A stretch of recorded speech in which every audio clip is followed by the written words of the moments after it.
Welcome to this Global Treasurer webinar, brought to you in partnership with Kyriba. I'm Nash Riggins, reporter for the Global Treasurer and moderator of today's webinar, entitled Mitigating the Impact of FX Risk. The FX market is one of the largest financial markets in the world, and it's become increasingly volatile thanks to geopolitical events like Brexit, trade wars, and continued pressure from hyperinflationary economics. But at the same time, research suggests that the inability to easily manage wild currency fluctuations is costing global corporations big money. That's why, over the course of the next hour, we'll be hearing how Dublin-based manufacturing giant Ingersoll Rand is reducing its wide-ranging currency risk exposure by 50%, the challenges of managing nearly 47 currencies, and, above all else, the secret of the success. So in order to learn more, I'm being joined today by Christopher Donoghue, Assistant Treasurer at Ingersoll Rand, and Andy Gage, Vice President of FX Risk Management Solutions at Kyriba. And before we get started, I'd also like to encourage everyone listening in today to submit your own questions to the panel throughout the webinar using the box in front of you. And our panelists will try and work our way through all these questions over the last 15 minutes or so of our webinar as part of a live Q&A session. But in the meantime, I'd like to hand over to Christopher and Andy to tell us a bit more. Thank you. This is Andy Gage. Appreciate the introduction, and we enjoyed partnering with you on producing this webinar today. As was mentioned, my name is Andy Gage. I'm responsible for the risk management solutions at Kyriba. And over the last 15 years or so, I've had a wonderful opportunity to work across a really broad and diverse range of corporate clients across the globe, helping them understand how to best improve and optimize their ability to manage currency risk in increasingly challenging times, as we discussed during the introduction. Occasionally, as I work with my clients, I see some really unique standout clients that are really taking some very creative ways and implementing some very powerful best practices that are really outside of what people typically think about from an FX responsibility. You know, generally when companies think about FX, the immediate response is that they're hedging the FX exposures. And while that's often a very important part of the foreign exchange responsibility for the Treasury team, what I'm seeing more and more with the advent of technology and business intelligence and the ability to capture a broad range of exposures from very complex companies is that increasingly assistant treasurers and FX managers and treasury departments in general are able to take on a much more consultative role in helping the broader business understand the consequences of what they do on a day-to-day basis in terms of how they make purchasing and selling decisions in various currencies, how that can affect the overall corporate risk profile. And I think what you'll find in Chris's conversations today is that they've gone through a fairly significant journey, overcoming a lot of very challenging operational characteristics. They've got a lot of ERP systems. It's a company that's grown through acquisitions, and it's a very, very complex organization, which is a challenge when you're trying to really understand and manage your currency risk. And so they really embarked on a very ambitious agenda to get visibility across the enterprise, and not only with the mindset that they wanted to hedge, it was also to help empower the business units in terms of understanding what currencies are doing to their own P&L, what it's doing to the corporate P&L, and ultimately what actions can business leaders take to affect the overall exposure profile and giving the organization a much better handle on managing the expectations around currencies. So with that, listening on Chris's story, it's a really impressive story. And Chris, I'm going to turn it over to you, and we're really looking forward to your conversation today. Great. Thank you, Andy, and thank you, Nash. I'm Chris Donoghue. I'm Assistant Treasurer with Ingersoll Rand. One of my responsibilities is global FX for the group. And really it's a pleasure, first of all, to get to discuss more about the business case and look forward to questions as we go through the process. So first of all, I'd like to give an outline to put the currency implications in context so people can understand the issues and the problems that we faced within Ingersoll Rand.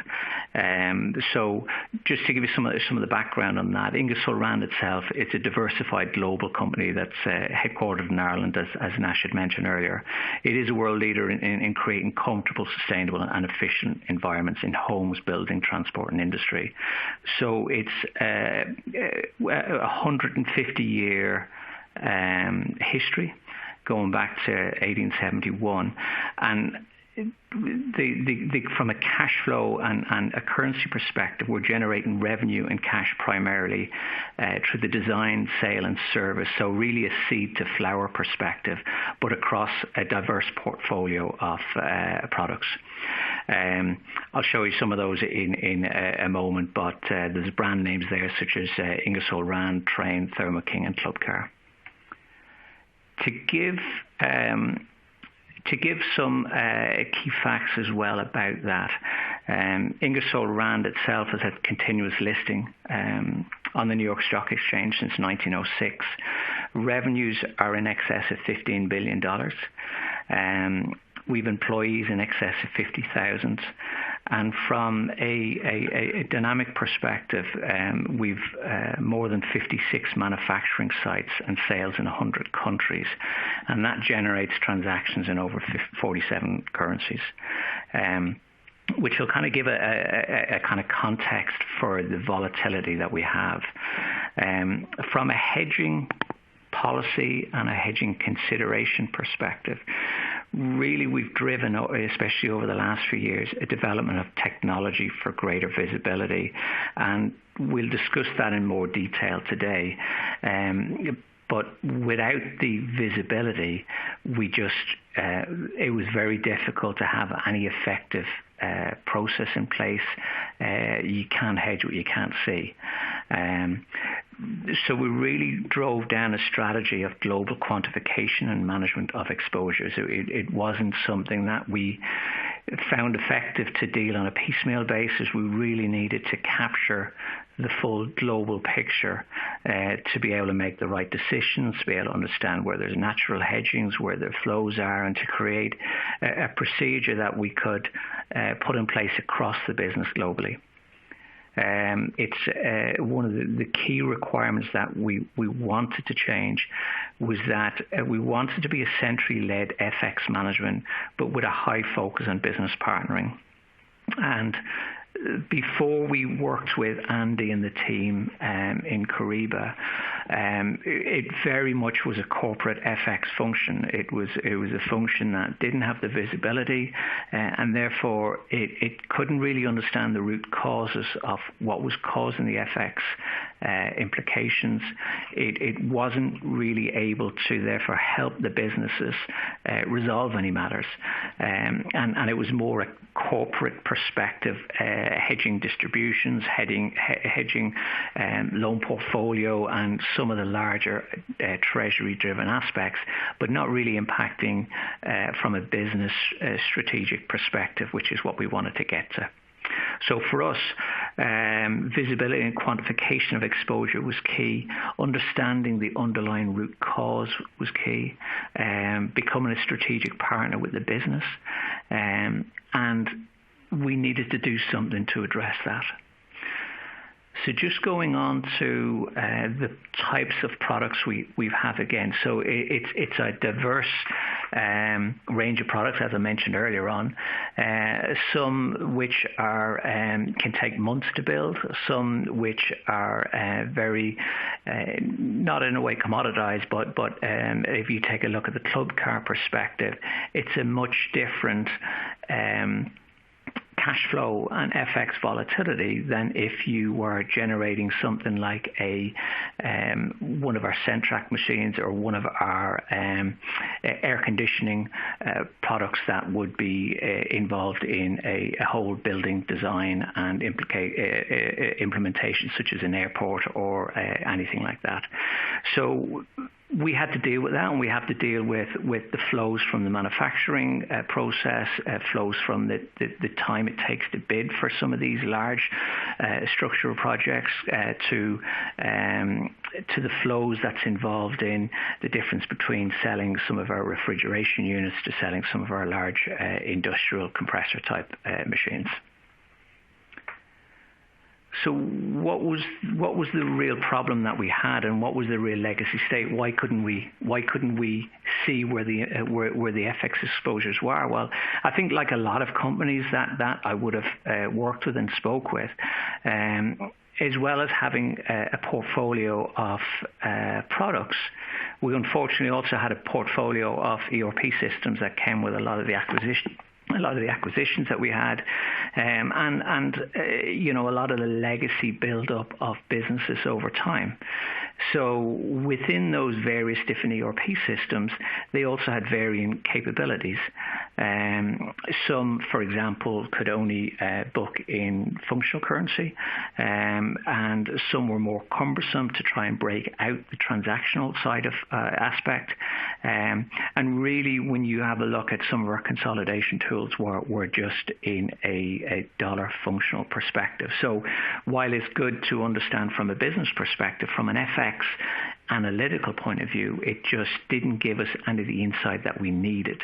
And because of the different ERP systems that were used globally, from a business perspective, it was very hard for us from a corporate treasury perspective to then put in standard processes that each of the businesses could align with, because they were working off various different models and various different capabilities.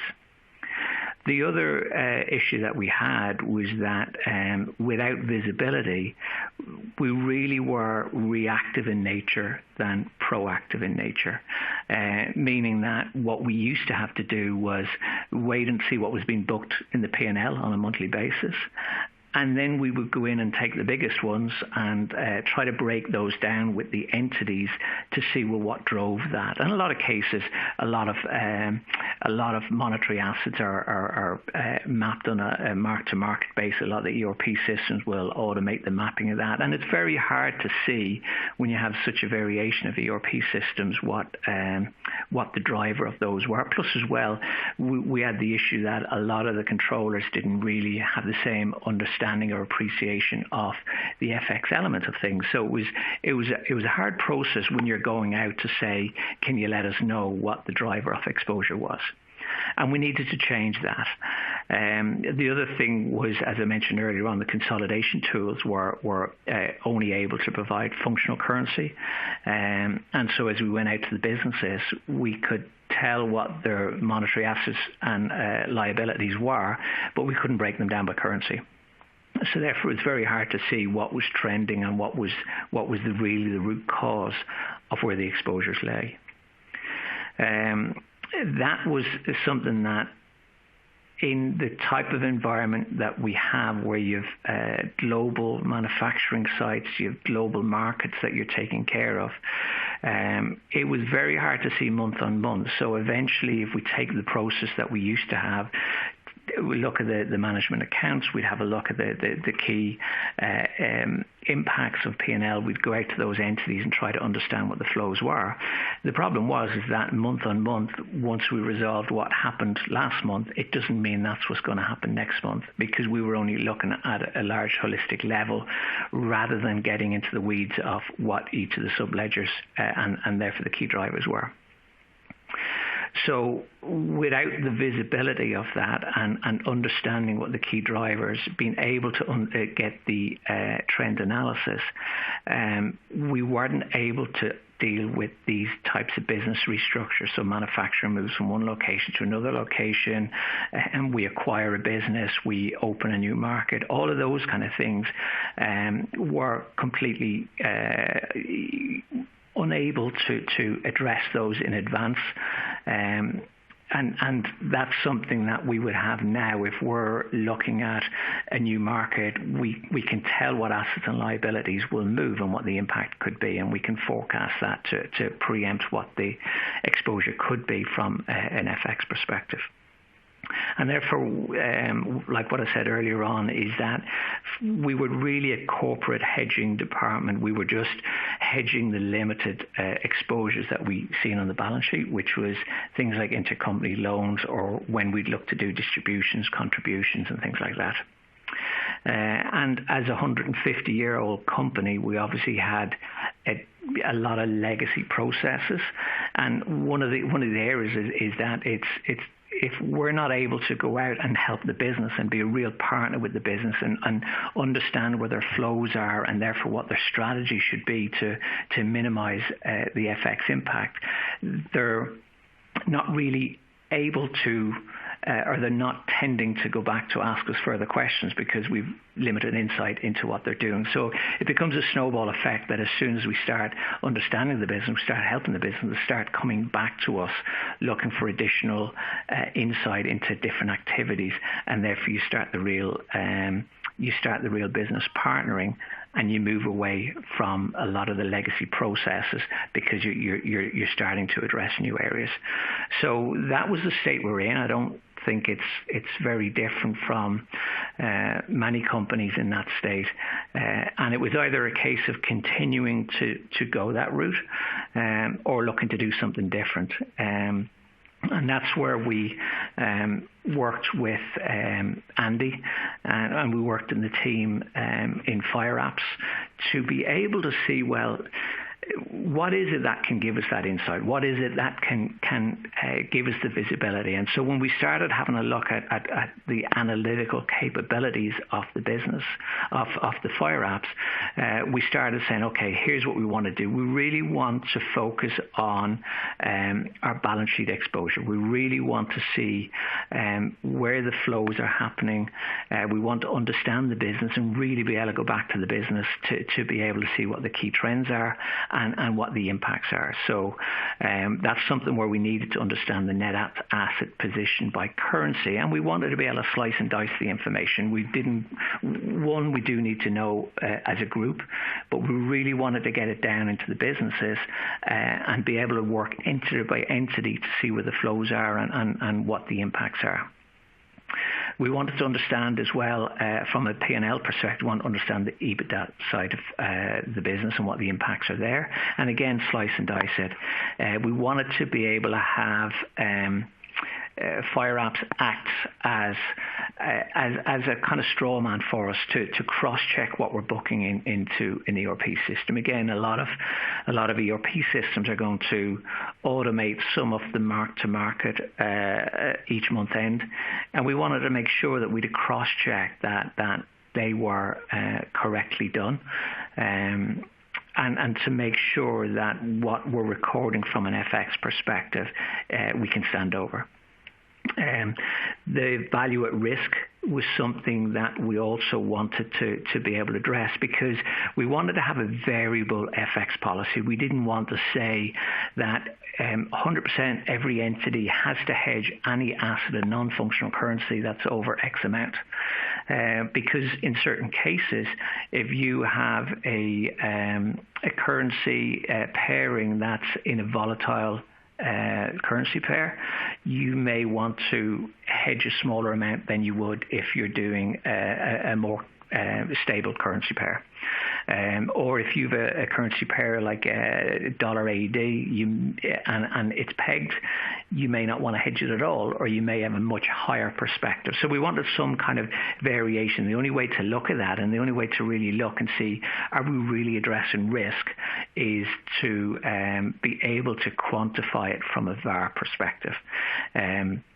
And the other thing as well is about this is that we wanted a way to be able to express both at a board level of what we're doing, but also from an entity perspective. As we started developing awareness training, we started going out to the businesses to be able to help them identify exposures and help them understand the different strategies. What happens? We needed some reporting to be able to do that.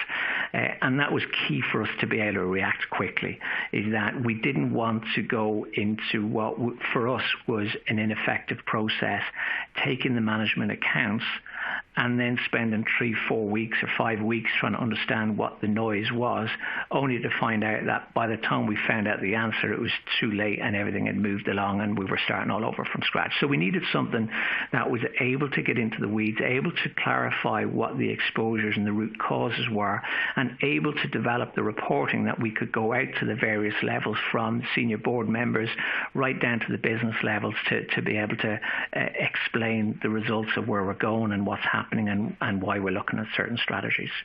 And that gave us that because FireApps was able to give us real-time information, and we're able to pull that on a daily basis as we need to. So really then, it's how do we use FireApps and how does it work? So what we did is that we mapped, and the team at FireApps were massively helpful in helping us with the implementation. So we mapped FireApps into 5 of our key ERP systems. They wrote the scripts, they had the scripts, and we were able to interface them from a subledger level. And therefore, we're able to pull all the information on a real-time basis globally. And that was key for us. But it also had the ability that any of our systems, one-off systems, if we did a local acquisition and it was only in one entity, it probably, from a timing perspective, we weren't going to be able to interface with every system, especially if it's a system, an ERP that was going to be changed with our main system, which were an Oracle house. So we're able to manually get those fed in and still give us the full information. So the information I have here is it's an example. It's not real currency pairs or amounts that we have. But this is simply how we use our net asset exposure quantification. And again, we're looking at this from a balance sheet hedge perspective. So at the moment, we've 98% visibility. And what we do is we can now quantify and take everything from a global net asset exposure perspective. And so we can quantify globally where our exposures are. We can have a look at the currency pairs. We then take that very big picture and we can go into, we'll say, a country level. And so at a country level, we can have a look at where the exposures are, we can quantify them, we can have a look at the VAR that's related to those. We can then also have a look at the individual entity basis, and that's the real strategic partner that we do, because that gives us, what's the root cause of the exposure. It enables us then to build up the trends. And so, for example, if we have a manufacturing plant, we're suddenly then able to see, who are we selling to and in what currency are we selling to from an intercompany perspective. If we're a sales entity, we can see where are we buying from, which factories are we buying from.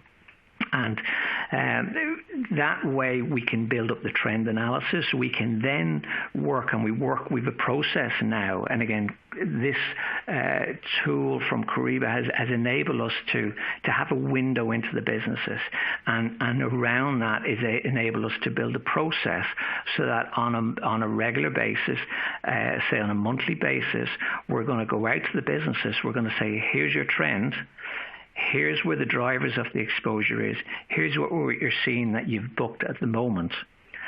And we'll work with the businesses then to see, is it a local holiday for a few days that the plants could be closed, and therefore they're not going to be shipping goods, and therefore they're not going to be issuing those invoices. Is it a sales entity where they're going to get certain receivables in, and we can work with them on understanding what the exposures are or what the expected receivables are in certain countries. And we've trend analysis to build the last few days of the month. We would expect to see A, B, and C. It also helps us when we're able to work at this level to work on local regulations. So we take the change, and I'll use China here as an example, because the local regulations change quite often. And for example, in parts of last year, we weren't allowed to hedge cash from a local Chinese perspective. So we had to carve out that and work with you're also not allowed to overhedge there. So we were able to carve out the drivers of the other exposures. We're able to work with the businesses and be able to determine, here's what your trend is, here's what your future expected bookings are for the month, and we did the hedging on that basis. We were able to also target then the driver of the cash exposures were what they were, and be able to work on plans to naturally hedge those or extract the cash. So that then gives us, it's starting to build up a much bigger picture, and we do this across a few hundred entities. That then enables us to have a look globally at our net asset position. So if we're having a look at all our entities with euro assets, we're able to determine if we were to extract the euros, we're going to be, from a liquidity point of view, we're obviously going to be saving the negative interest rate charges on those. But where does it leave us from a global net asset exposure perspective on euros? So before we would have just worked out that from a liquidity position.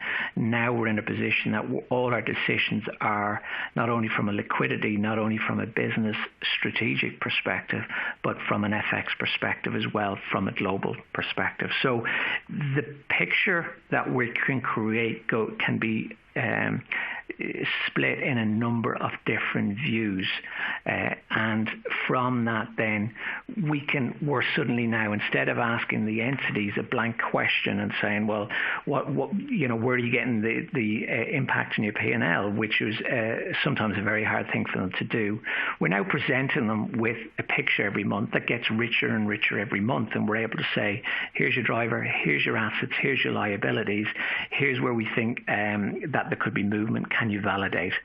And that has got a whole range of engagement from the businesses, because they're suddenly validating rather than creating something from scratch, or rather than having a very different process across. We're giving them the whole framework and the platform on which to work with us on, and that's worked out hugely successful. So we can also say, if it's intercompany, for example, that is like what I have here. If intercompany is a key driver, we can tie in the businesses between who the manufacturing entities are, who the sales entities are, and we can tie in and agree what the shipments are to take place, because they're known in advance, and then we work on the overall exposure. So we build it up from an entity perspective, and then we go out to a global perspective.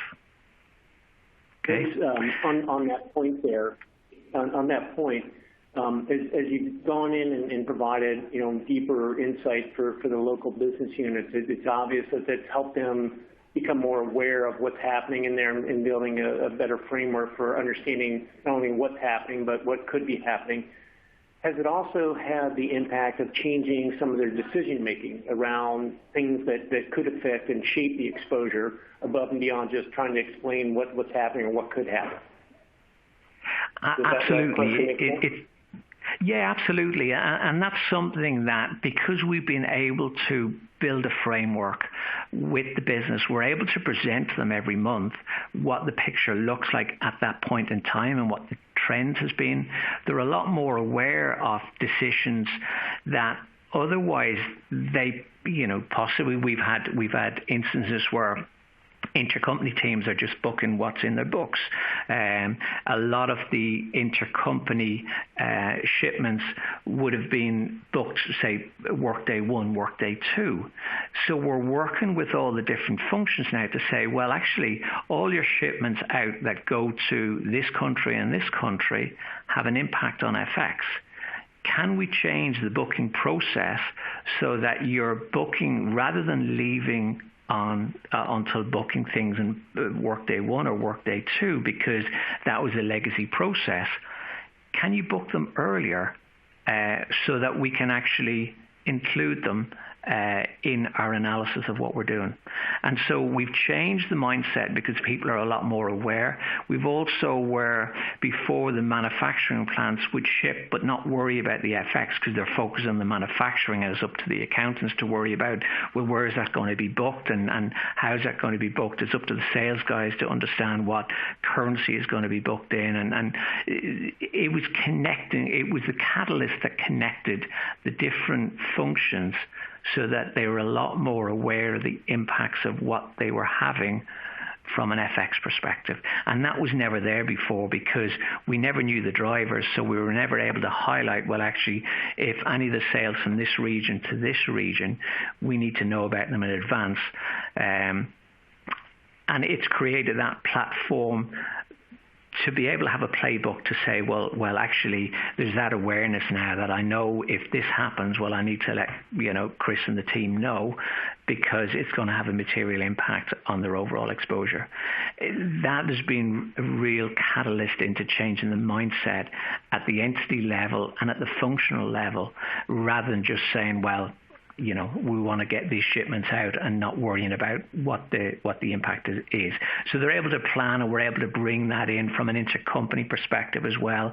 And we're able to clean up what the drivers are, that the settlements are kept to policy rather than any delay in intercompany settlements from one month to another.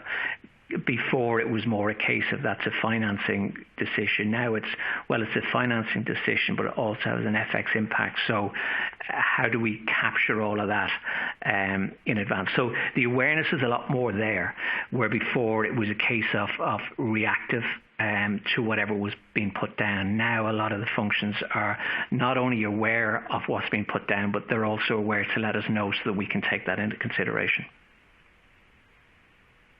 Thanks for that explanation, Chris. Has it gone a step further in terms of how those actions have helped perhaps potentially reduce the exposure organically? Has there been some calculated or way of measuring the impact on the overall exposure, or has it been more around just getting better confidence in the accuracy of the exposure? It creates the awareness, but because of how we can map things, we had situations whereby we have a hub and spoke structure. So we have various hubs in a region that own the raw materials and will buy from the factories and then sell to the entities. Where before, when everyone was working from a siloed perspective and they were working from a functional perspective, so they didn't have the awareness of the linkage from an FX impact, you could have manufacturing sites that were selling in one currency and to a hub, and the hub was selling that in another currency, where there was a natural offset. It was completely missed because everyone was just thinking about their particular entity. And we've been able to work then more holistically with the different products. So rather than just take a Thermo King plant or take a particular train plant, we're looking at that from seed to flower. So where is the sale taking place? Which entities need to buy that products, and who, what location is the manufacturing plant is?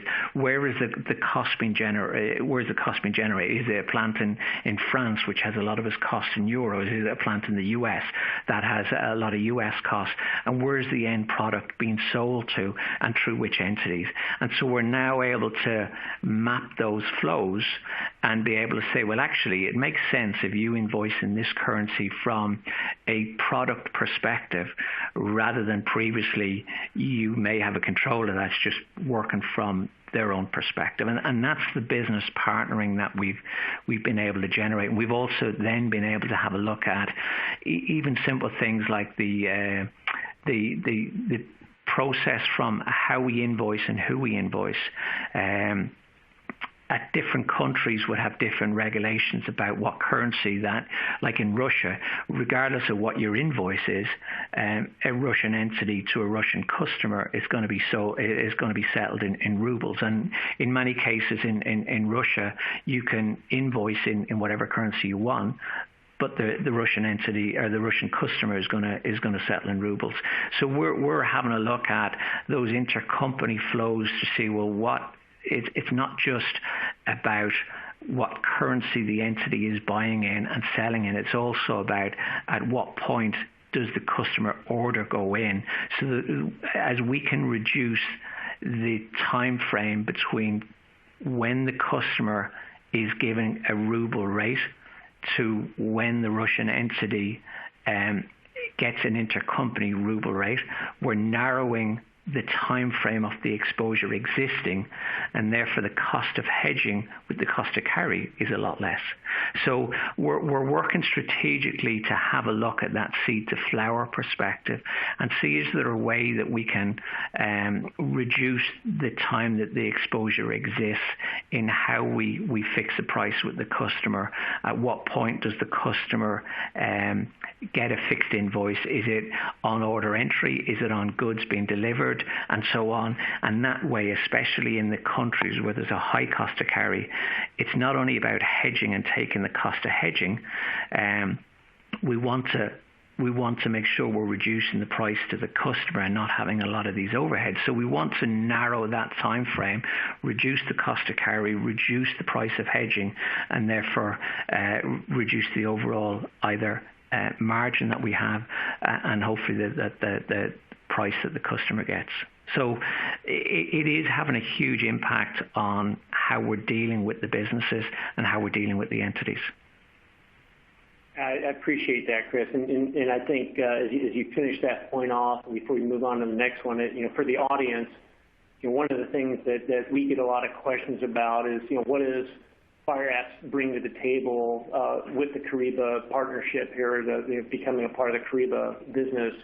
And this is really one of a great example of a much more broader perspective on what we mean by exposure management. In many cases, people get so caught up on exposure management as a prerequisite for hedging and all the hedge accounting and mark-to-market on the derivatives. But what Chris is really articulating is what we're seeing more and more companies do is using this detailed information from the enterprise to really manage the exposure from a variety of perspectives. It's not all about getting to a hedge. It's really about really understanding how you can best manage the exposure in the context of how you do business.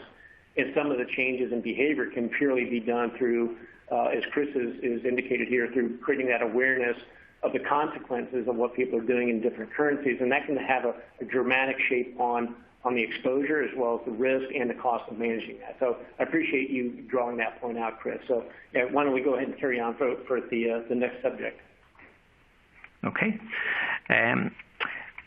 So one of the things that we want to say from a benefit of this, as you mentioned, it's our driver on this is not just about putting in the right hedges, but it's really about, do we need to hedge? And if we're putting in the hedges, once we understand what the root cause visibility is, perhaps there's other ways we can address this. And hedging to us is something that is a huge benefit in many cases, but it's not always the right result. So we want to make sure that we're hedging at the right times, we're using natural hedging at the right times, and once we understand what the root cause is, perhaps there's a strategic change or a procedural change that we need to do to address the volatility that comes up. And we've done that in a number of ways, changing the order to invoicing process. We've done it with changing how journals are booked. Is there a time where we can get a lot of the intercompany bookings done before month end, or is there things that are done after month end because that's the only time we've visibility? And in a lot of cases, the bulk of a lot of that can be done a few days before month end, which gives us true real visibility and it takes out a lot of the uncertainty that you're going to have big journals booked and therefore big exposures booked after a month end.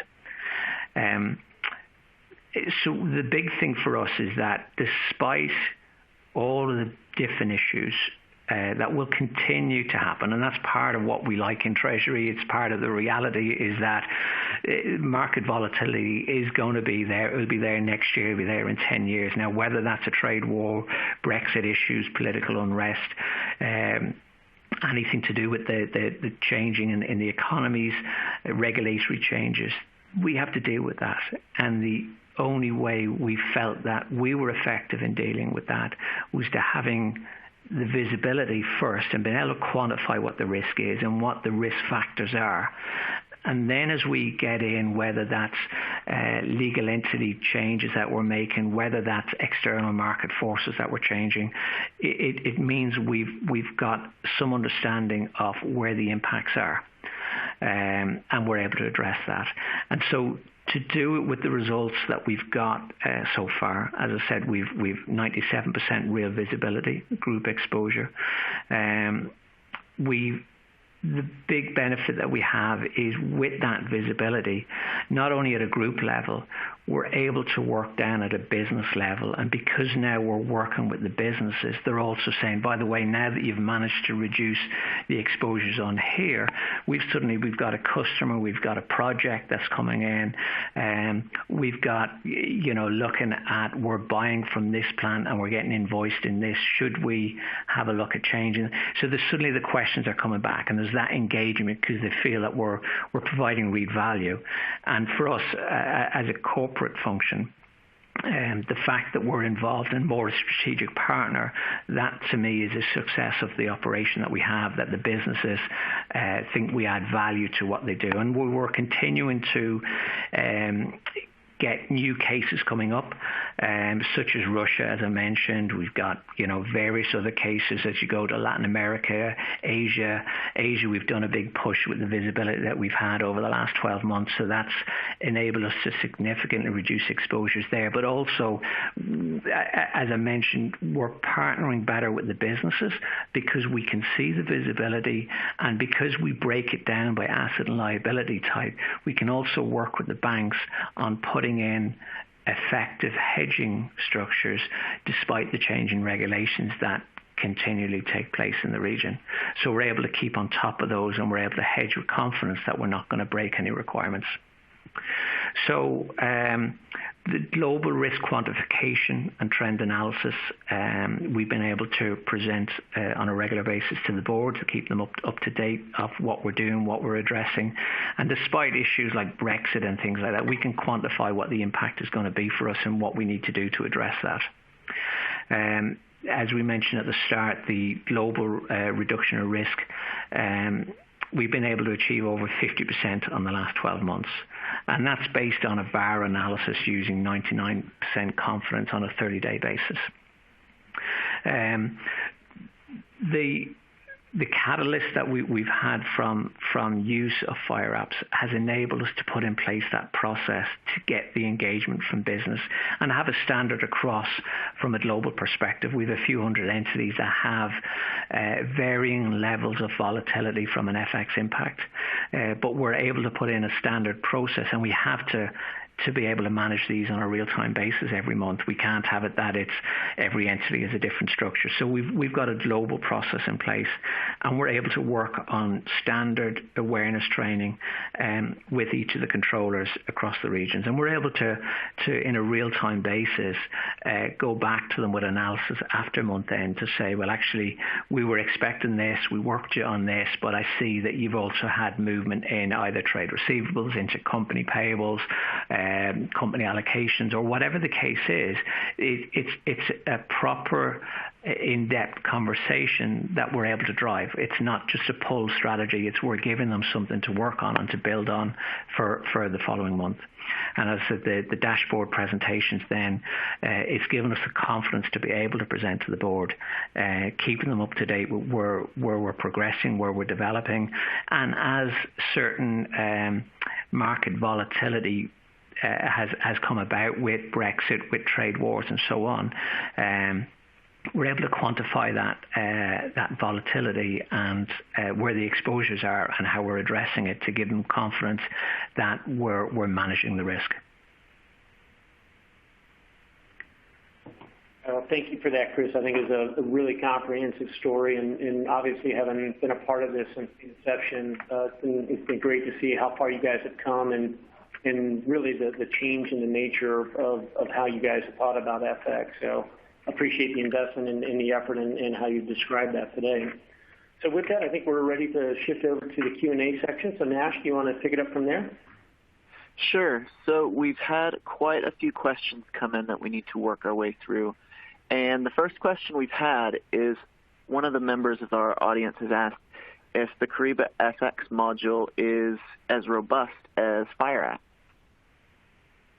Yeah, I'll field that one, Nash. So it's a really fair question, and I think one of the things to understand about the exposure management capabilities of virtually any treasury management system is they have historically been there to really aid in setting up for the post-trade activity. So there's effectively a way to capture enough of the exposure information so as you go in to put the hedges in place, you can show how the hedges are offsetting the exposure.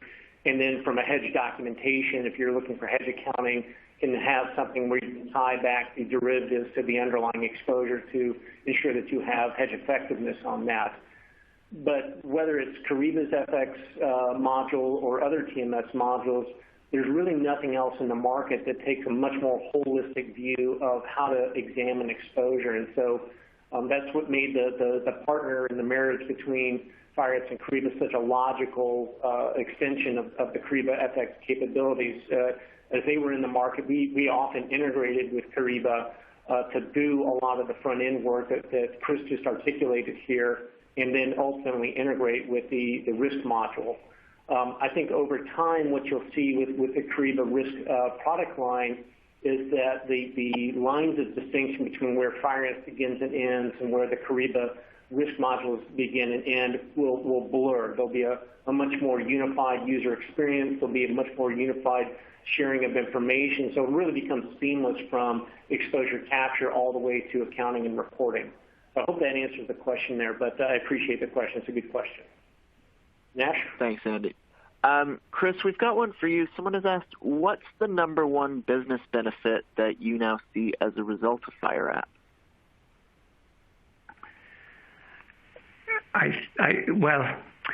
I think overall the reduction of risk, so the protection of, and just to say, I've focused here a lot on the balance sheet exposure. So definitely the reduction of volatility. I think the awareness of businesses of the impact of FX, but also we've been able to work on the cash flow side of things. Because of that awareness, we've been able to work on a number of cash flow projects that are helping on protecting OI as well. So there's a number of different, as I said, is a catalyst that has really driven the business into awareness, reduction of risk, and making them think about the processes and if they're having large sales into another country, well, should there be a hedge on it? Is there a natural hedge? And it's changed the strategies of how some of the businesses are operating. Thanks, Chris. Ultimately, it's a less impact on P&L, which is the key goal of what we want. Sure. Andy, another one for you. Can you help companies build a business case for the investment that's required for FireApps? Yeah, absolutely. It's something that Chris and I actually worked on very early on in our relationship, and really codifying what the potential economic as well as operational benefits would be. In the way in which we do this, and I remember when we did this with you, Chris, we had to really be thinking about how to present that within the sort of the political context of each company. Everybody looks at things a little bit differently, and there's certainly hot buttons and cold buttons that you don't want to inadvertently mix up what you want to push on there.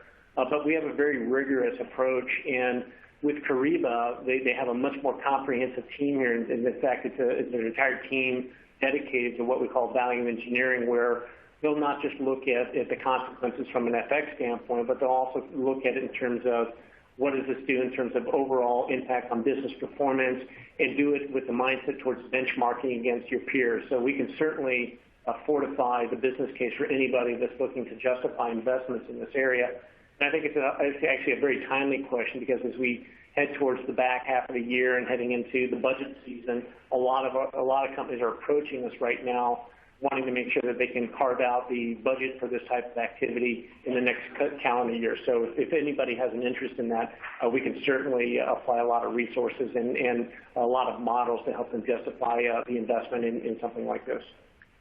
I think as well, if I can just jump in on that as well, because that was something that we had to work with Andy on, because it was a new system. It was coming in, and all companies, I don't think, have an endless budget for new systems. There's got to be really a business case done to quantify it. But again, some of the aspects are, when you have a look at a Brexit, or when you have a look at any of the market volatility, how comfortable is a business not knowing what the drivers or what the impacts of those exposures are, and therefore what the impacts are to a P&L. And that was one of my concerns, is taking over Global FX, is that really, if I don't have visibility and I can't put in a strategy to help the businesses protect the P&L, well then, am I really adding any value to it? Looking at a loan perspective, or looking at one-off kind of capitalizations and things, that I really wanted to add the value. And the only way I could do that and be able to report to the board what the impacts are and what a strategy that we want to build around FX policy, we could only do that as a business partner, getting the visibility. And so Andy and the team, I know we were quite difficult to that we wanted really to build a solid business case on this, and so the team were brilliant in helping us support that, to get the real requirements that we needed to get the board over the line of going down this direction. Thanks, guys. And Chris, this is another one for you. Someone's asked, do you also hedge your transaction risk, or only your translation risk exposures? And if that's the case, how do you manage them? We do. We started off focusing really from the balance sheet perspective. We wanted to have a look at and really map that out, drive that, get the business partnership to understand that. As we started then getting the full global picture, we also started having a look at, well, if we've so many assets in China, we've so many assets in Europe, and we've so many assets in Latin America, well, yeah, even though they're in the functional currency of the entity, overall, they're going to have, if they're in a volatile currency pair, they're going to have a huge impact on our translated, consolidated balance sheet. So we kind of went on to that stage as we looked at cash extractions and movements globally of assets. But then we started getting the business partnership, and we always wanted to have a look at cash flow hedging, but we didn't really have the confidence of the forecasting or the engagement of the businesses that we were going to achieve something that was effective. But over this process, we've been able to engage with the business, and we've been able to start developing, especially on some of the project-based sales that we've had. We've been able to put in some cash flow hedging under the new derivative guidance, and been able to look at some really effective extension of the balance sheet hedge, building on the process with the business partnering, and start putting in place some cash flow hedging as well. Thanks, Chris. And I think this is another one you might be able to answer for us. Someone has asked, did you have to change or standardize ERP systems as part of your journey? No, we connected to each of the ERP systems. We didn't standardize it, but we had to, in some of them, we had to have a look at some cleaning up of the noise in the sub-ledgers, because we were slicing and dicing the information in a very different format than what we looked at before. But no, the scripts that Andy and the team had written were for each of the each of the different ERP systems that we have. It was fairly standardized, and then it was up to us to clean up some of the noise that we had in the background to make that transparent across, or make that consistent across all the businesses. Great. Well, guys, I'm afraid that's all we have time for today, but I'd like to give a huge thanks to Andy and Christopher for offering us some fantastic insight and a great case study into the ways in which you can work to mitigate FX risk. I'm Nash Riggins, and this has been your Global Treasurer webinar, brought to you in partnership with Kyriba. I'd like to just say if you could be sure to subscribe to the Global Treasurer as well as Kyriba and keep your eyes peeled as we unveil our next webinar, and we will see you next time. Thanks a lot, guys.